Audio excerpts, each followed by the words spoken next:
Hi, welcome to another Tema Tuesday. While people start rolling in, I want to say thank you to the people who are going to be watching the replay. This is a special episode, but first let me say hi to everyone. Let's see. I appreciate y'all for showing up. I think y'all gonna like this. I got a little something extra special for y'all tonight. But as far as good news, something I did want to touch on is I don't know if you guys saw Niecy Nash's acceptance speech for the Emmys. Oh my gosh. Wait a minute, somebody else is saying OMG. Brian said you look so gorgeous. Thank you, Brian. I appreciate that. Let's see. Rod said, I'm not gonna lie, your beauty is extraordinary. Thank you. Appreciate that. I do. Gives me a little boost of confidence up here. Let's see. Eli said, love from New Orleans. Shout out to New Orleans. Shout out to Louisiana. You know, that's one of the states that shows me the most love. It's like a tie. Maybe Louisiana wins a little bit, but it's like Louisiana and Texas show me so much love. I appreciate y'all. Let's see. Mello, what's up with a new page, Mello? Mello said, Tima, check your DM. You see, Mello, I told you before when you wanted me to follow that page, I said, I'm going to hold off and see how long this page is going to last. And it didn't last that long. What's going on, Mello? But Mello, you know you my people. Let's see. Ooh, Marcus, that's not about to happen. What's up? I see some names I know. Okay, Gobbin said, do you have Twitter? I do technically have a Twitter, but I don't use it. Like, I think I only have like 3 tweets. Let's see. Kensky said, you're special all the time. I appreciate that. I do. Wait a minute. Okay, I see some people asking to be invited to the live. I'm sorry about that, y'all. I am waiting for one person to ask to be invited to the live, though. Let's see. Okay, Mello. Wait a minute, Drizzy Dre with the love. I appreciate you. I do, Drizzy. How's your new year coming along? I don't know if I've really seen you much since the new year started. I hope it's coming along great. Let's see. Hey, Cajun said no.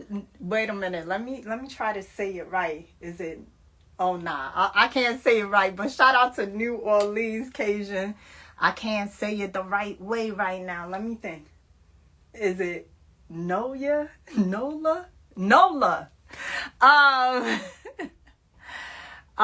Felton says super beautiful. Ooh, wee. Okay. I like how that sounds.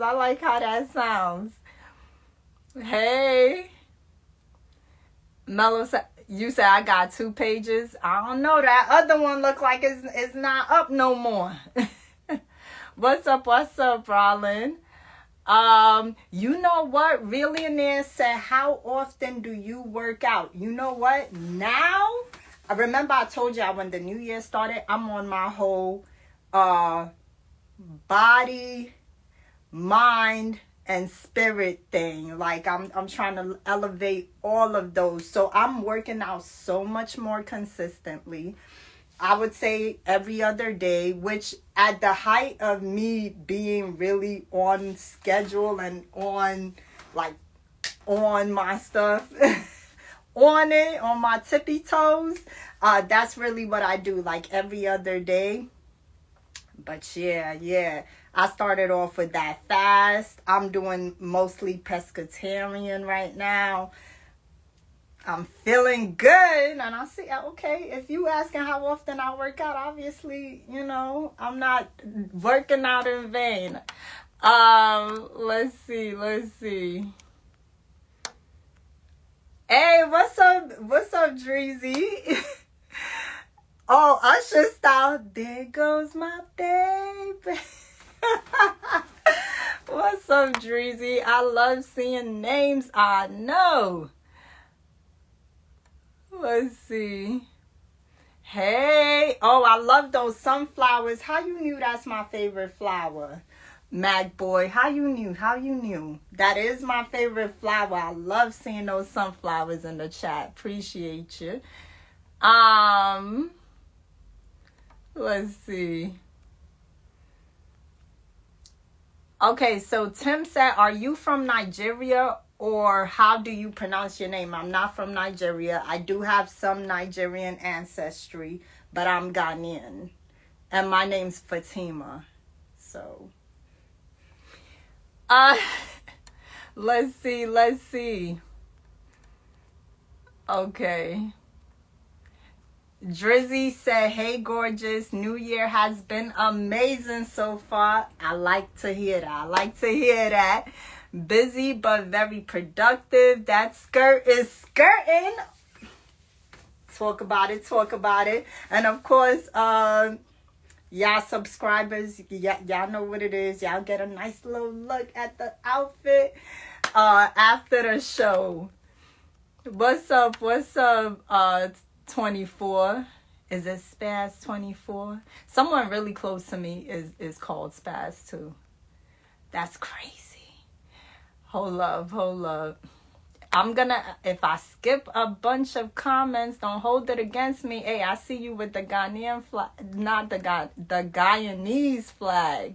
I see you in here repping. I told y'all we international with it, okay? Let's see. I'm looking for one particular person to join the live. But who knows? They don't seem to be here. But did y'all see Niecy Nash's acceptance speech? It was phenomenal. So she thanked herself, as she should, because how many of us accomplished something and we know what it took to get there? We know how much work we put in, but because you want to come off as humble, you don't want to thank yourself for putting in the work. And it's like, at the same time, while you think it's coming off humble, isn't that really just living for the opinion of others?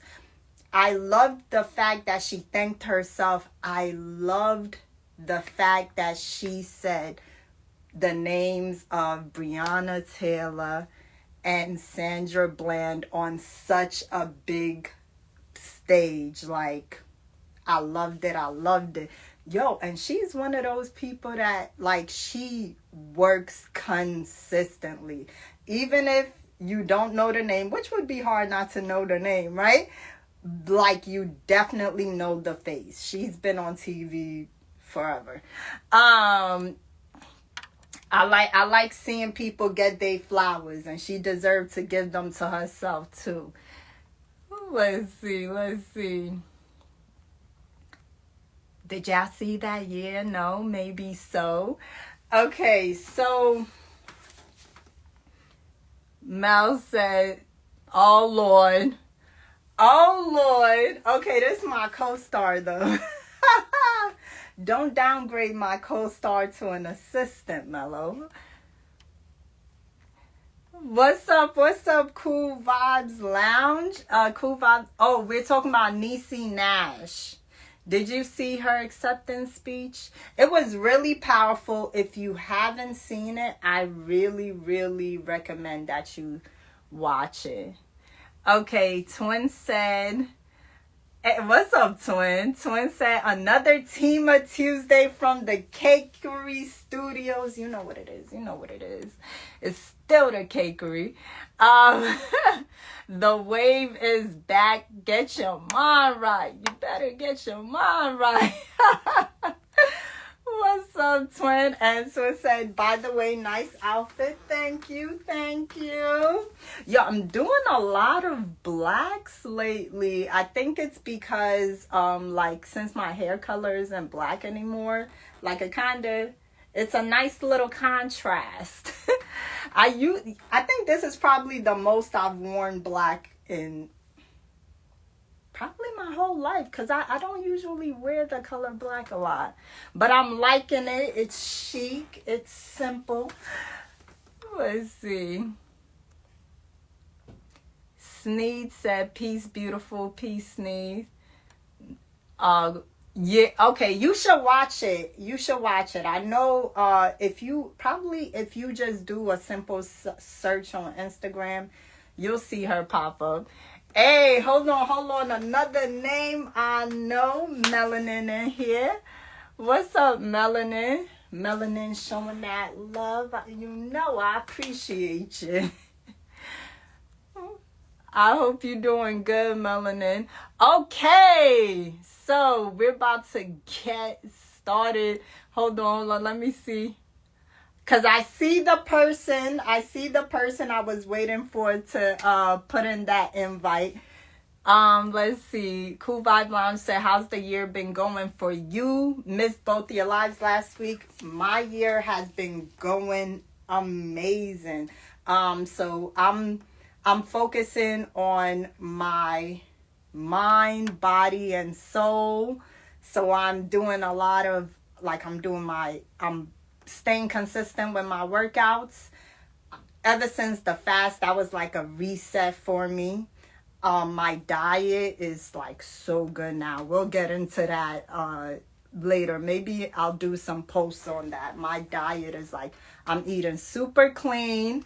As far as my mind, I'm taking time to actively say, okay, I'm gonna read more, I'm gonna write more.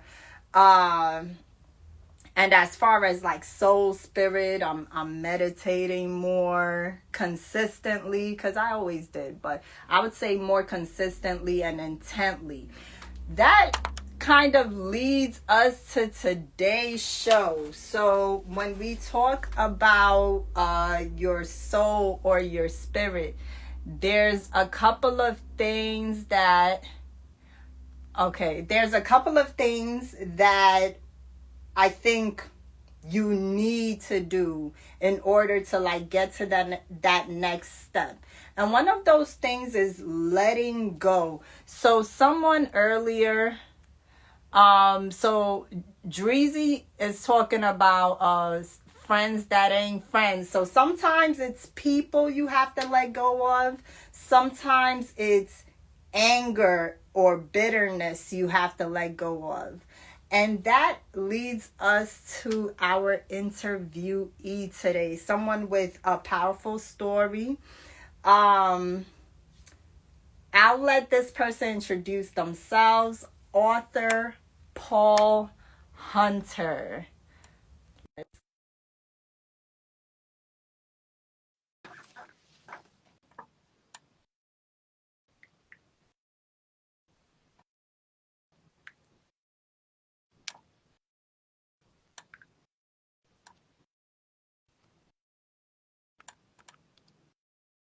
Okay. Hello. Hey, how you doing? I'm doing great. How are you? I'm okay. I'm blessed, and I'm just excited to come on your platform and tell my story. Can you flip your camera over? You're kind of I don't, sideways right I don't know how it got like this, now. so let me see what I can do. It's okay. We don't have to focus on that. Because I just wanted people to be able to see you well. But I think your story is powerful enough that it won't matter too much. Okay, okay. I don't know why it got like this, so.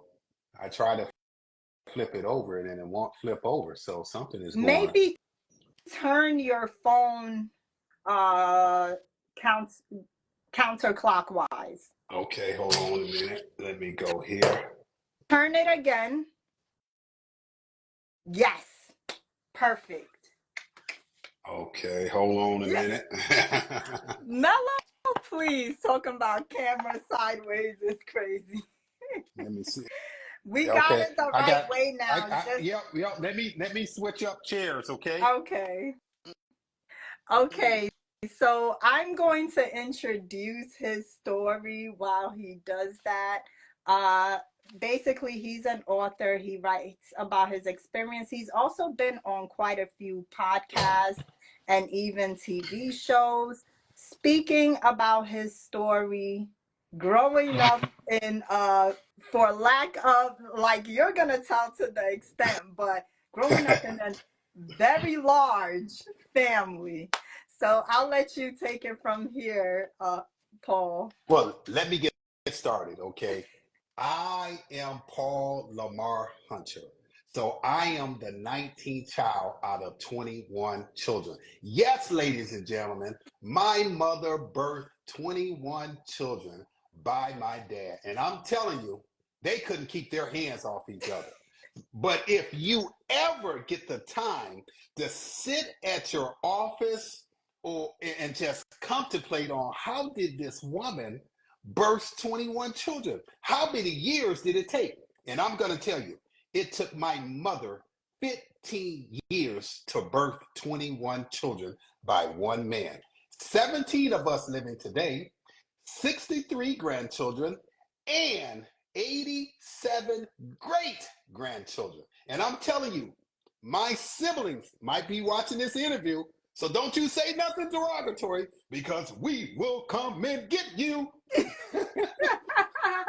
I'm sure no one's looking to get jumped right now.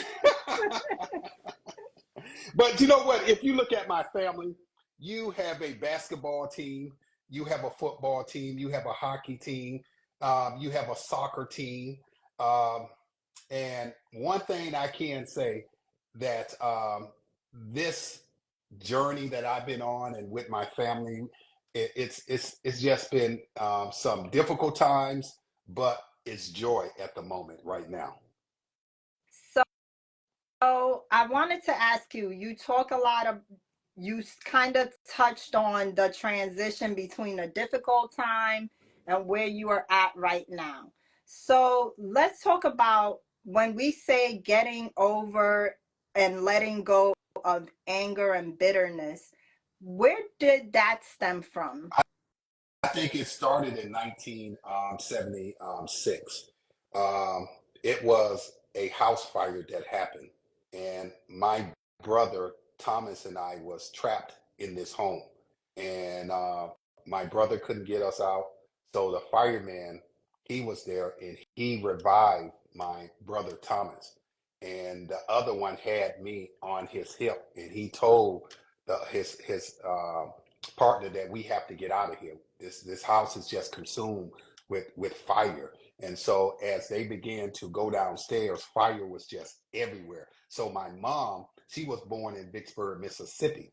So she was so old fashioned that she had a garbage can filled with flour and she had another one filled with sugar. So what they did was they dumped the contents out and placed my brother in one and placed me in one, and they ran through the fire and took us to the hospital. A couple of days later, my brother passed away. That was I'm hard for sorry to me. hear that, That by the way. that was very difficult. And then a year later, my dad passed away in an awful car crash. So just imagine losing your father at the age of 8.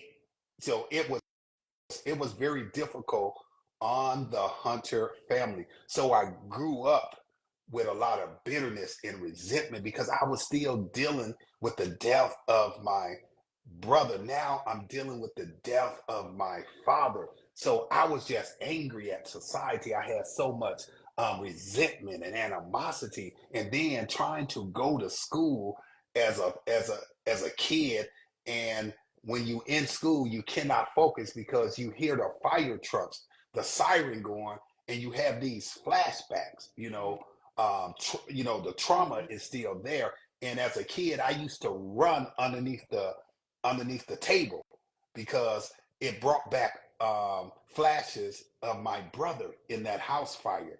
And so, but um, it's a day-to-day process still to this day. As a 53-year-old man, I'm still dealing with it today. And it's just hard, but each day it sometimes it get better and sometimes it just doesn't. But it's people that's in the community that stepped up to the Hunter family household and prayed with us and gave us um, a lot of peace and happiness, and made sure that we were getting the help that we needed be to get, because those two back-to-back adversities really changed our lives. So, you spoke about dealing with PTSD, but before we move forward, so I saw that someone asked where you grew up. So if you could kind of give us an idea of the setting. Well, I grew up in the state of Wisconsin, Racine, Wisconsin. It's probably about 35 minutes away from Milwaukee. It's a great place to live. Not right about now because it's too cold right now. So it's also known for the Milwaukee Bucks, the Green Bay Packers, which is in the playoffs.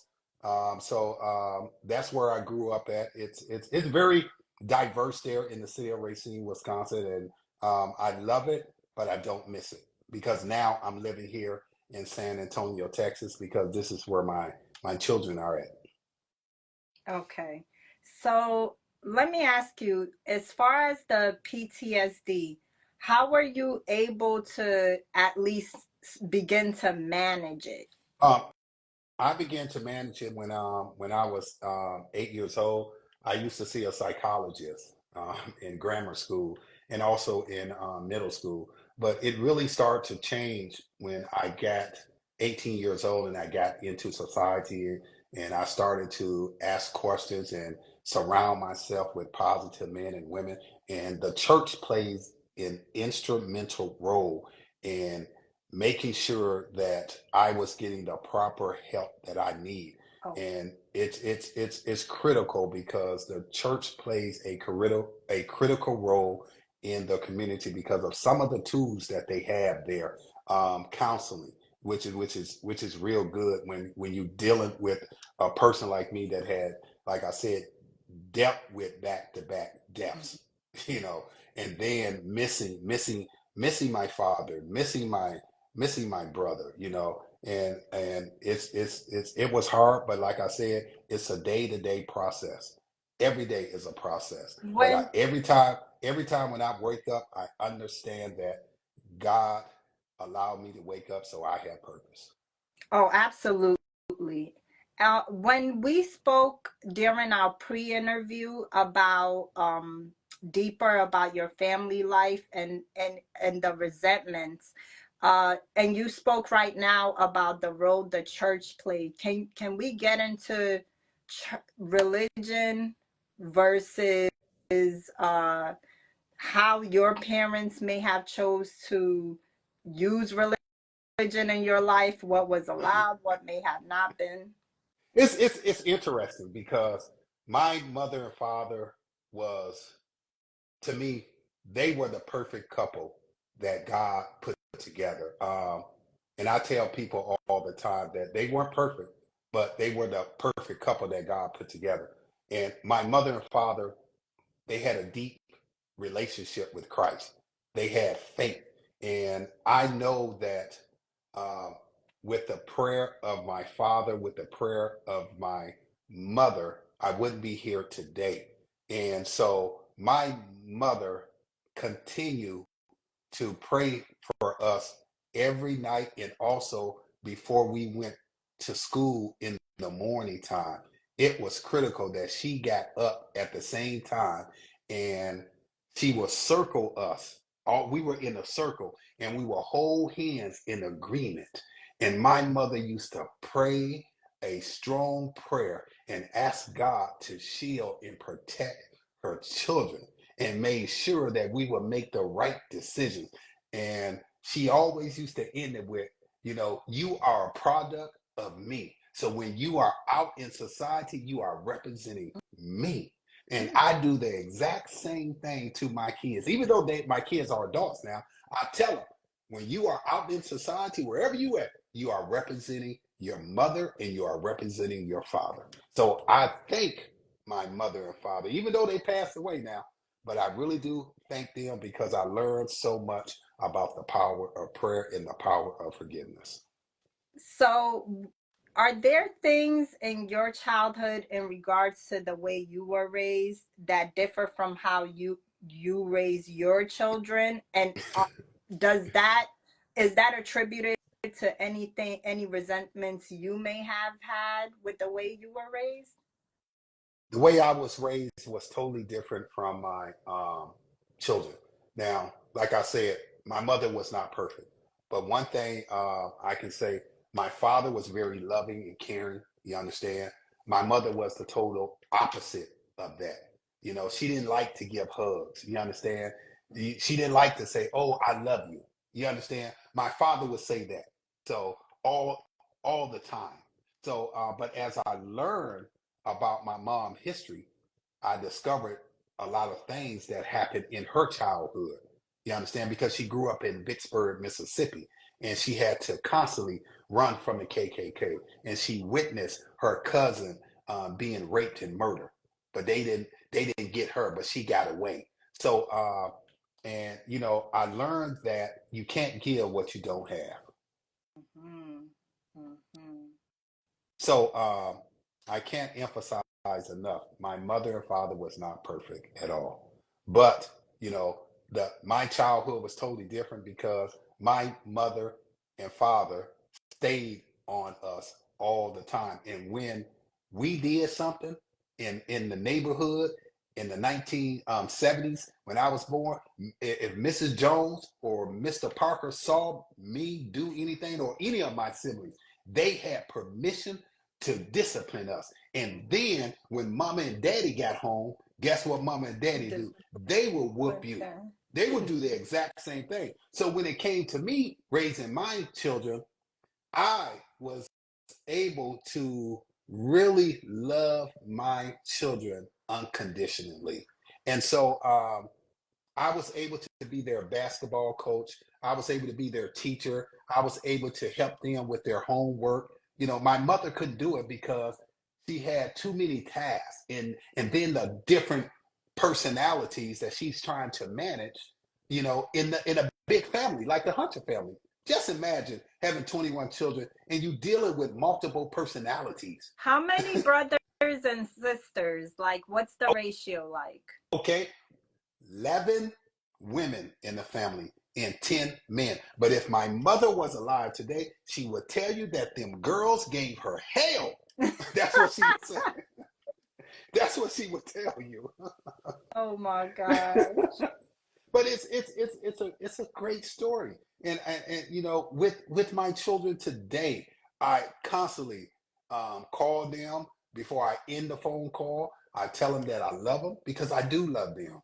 You understand? I want to embed into their subconscious mind that I truly love them. I love them for the good. I love them for the bad. And when they call me, I'm always picking up their phone, and I let them know, even though that you are adults now, and you tell me, Dad, you can't tell me what to do because I'm grown now. I said, you absolutely right.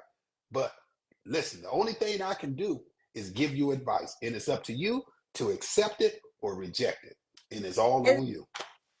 there anything other than the therapy you had at the age of 8 that helped you in the letting go process of any resentment or anger you may have had? Oh, most definitely. I think what really helped me is reading Joyce Meyer's book, Battlefield of the Mind, T.D. Jakes' books, The Power of Living.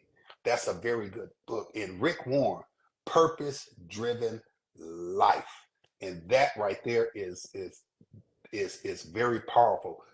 Those three books helped me get rid of bitterness. And another element, two elements that helped me get rid of bitterness is constantly staying in prayer and then writing in the journal, because it allowed me to um, to it allowed me to be cathartic and letting all of that come out, all of the bitterness, the resentment, and the animosity. And so it was replaced when I began to read Galatians chapter 5, verse 22, and where it talks about, the fruit of the spirit. It talks about, love, joy, peace, patience, kindness, goodness, faithfulness, and self control. So that's what you have in me today.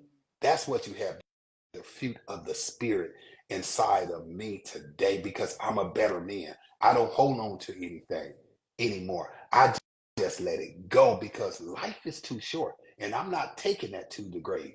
I'm not taking that to the grave. That's a word. That's a word.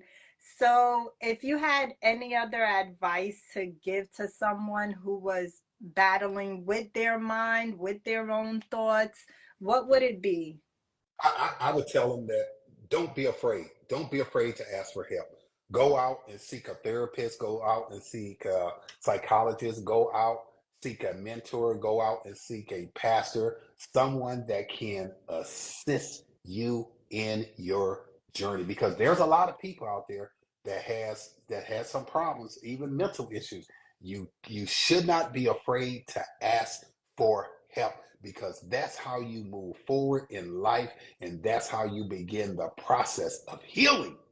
So, you mentioned writing. Do you want to tell us about your book? Yes, I wrote a book, No Love, No Charity, The Success of the 19th Child.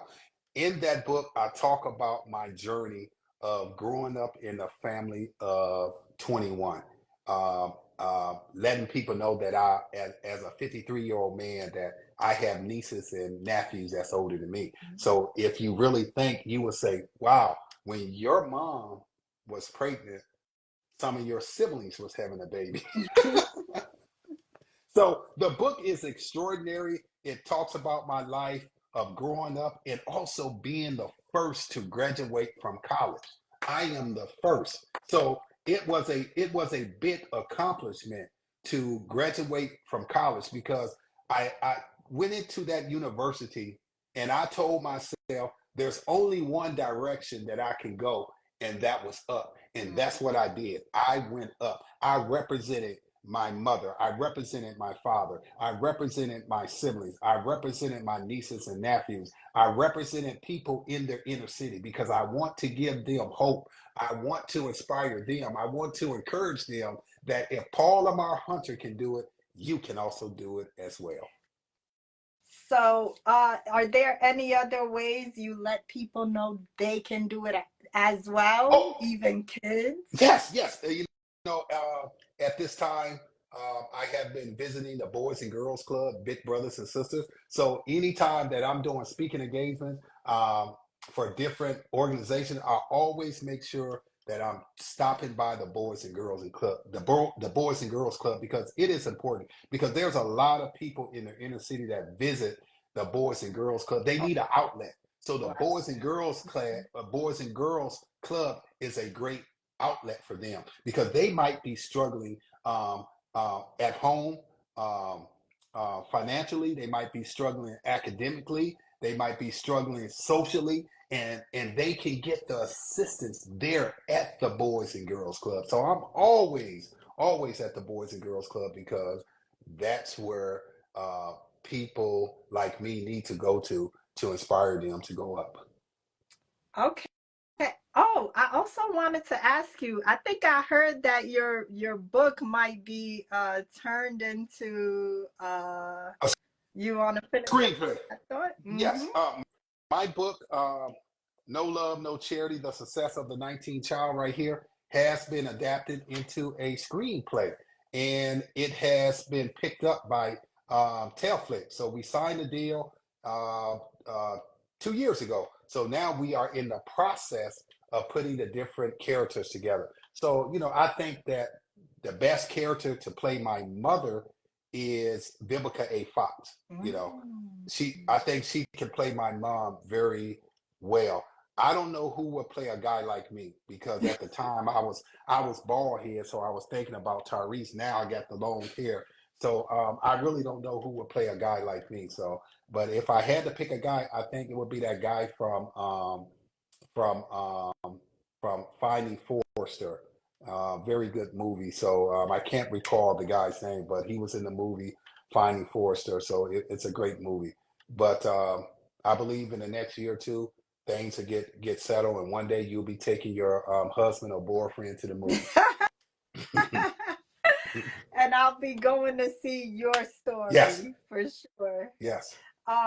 Thank you so much for coming on and letting us know about your book, not just your book, but also giving us a few ways we can use in order to better our spirit and ease our spirit. And I appreciate that. Hey, thank you for having me on. I really appreciate you for giving me the opportunity to come on your platform. But if anybody want information about me, please visit my website, paullamarhunter.com. I'm also on social media under Paul Lamar Hunter. Have a great one, Paul. All right, thank you. I think you have to end it. Okay. Yeah.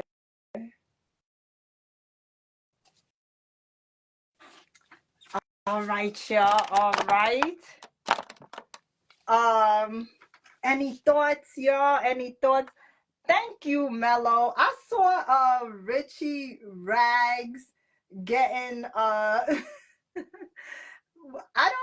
Richie Rags, what was the issue? Let me know. What was the issue?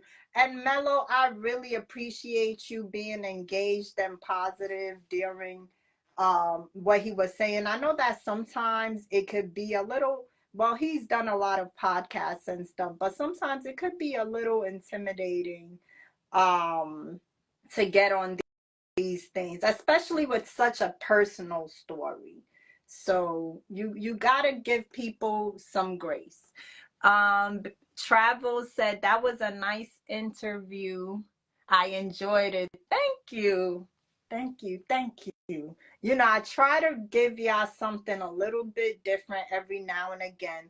I want to not only be a platform that, first of all, I don't want to do, and this is no, there's a lot of people doing the whole, oh, this is the word around town, this is what's going on in Hollywood, and that's great, and we do a little bit of that, but I really want to give you something that can benefit your lives in some sort of way, even if something he said touched you. That's really my mission with this. So I appreciate y'all that stay tuned. um, let's see, are there any questions, comments? Look, Richie don't got nothing to say now? Lord. Let's see, let's see. Oh, Lord. Let me get rid of him. He's not saying nothing. Not about saying nothing. I saw you, Mello, in the comments saying she's gonna block you. And you know I did. And you know I did. Uh,